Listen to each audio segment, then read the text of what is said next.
Hi, I'm Craig Phillips. In this video, I'm going to show you how to fit your own wall-mounted TV bracket to a solid wall. This particular one I'm using is a flat bracket. So it comes with a flat bracket that mounts onto the wall. I'm in an office here, so I'm going to have it the center of this wall directly below my PowerPoint and also my TV aerial here.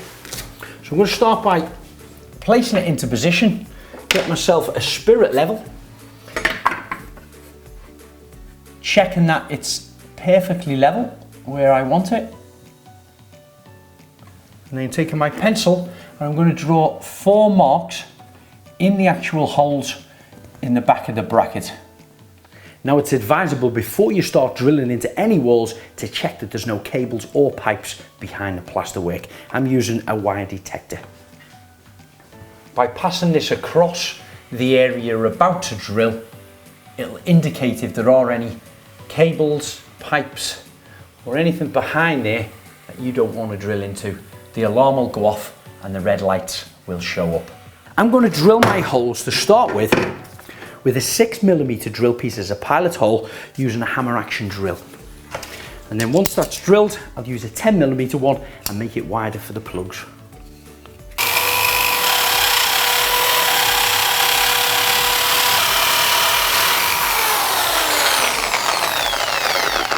So now my 6mm pilot holes are drilled, I'm going to change the masonry drill bit to a larger 10mm one to suit the plugs.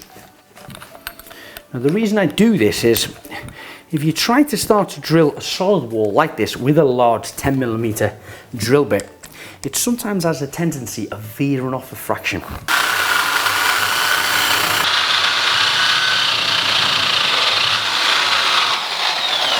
They should push in there with a little persuasion with your hammer. Now most manufacturers would always recommend, if you're fitting a large television, to choose a solid wall on here. If at home you don't have a solid wall, you might have a stud wall, meaning the wall itself is built from timber and then it's covered with plasterboard.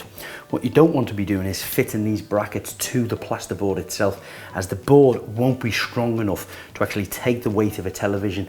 There's a risk of it pulling away.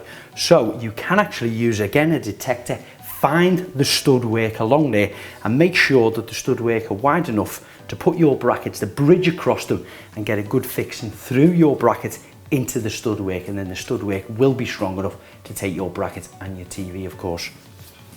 I'm going to place them up, just using my fingers to start to screw them in there a bit. I'm going to finish those off by just using a screwdriver and hand tighten them into the wall, so there's no risk of actually over tightening them and damaging the plasterwork around them.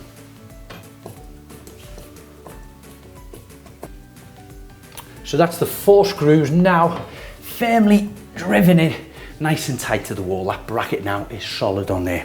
Now when you come to fit the bracket on the back of the television, slide that up and down until you line up the bracket where you want it. And remember, the hook must be at the top of the TV when you've placed it down. Don't fit these upside down.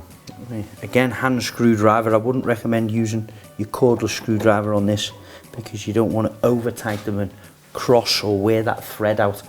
I'll do the second one, lining them up again at the same height, of course. This TV is now ready to be mounted onto the wall. So then you have to lift it into position, hook the hooks onto the wall bracket, making sure you're really careful it is hooked on, it's taking the weight, and then you take your screwdriver. On the bottom of them brackets there's 2 more small little screws. Got your 2 lined up and hand tightened. Your TV is now secure to the wall. You can sit back and enjoy it. If you want to watch any more how-to videos, please visit the website silverlinetools.com.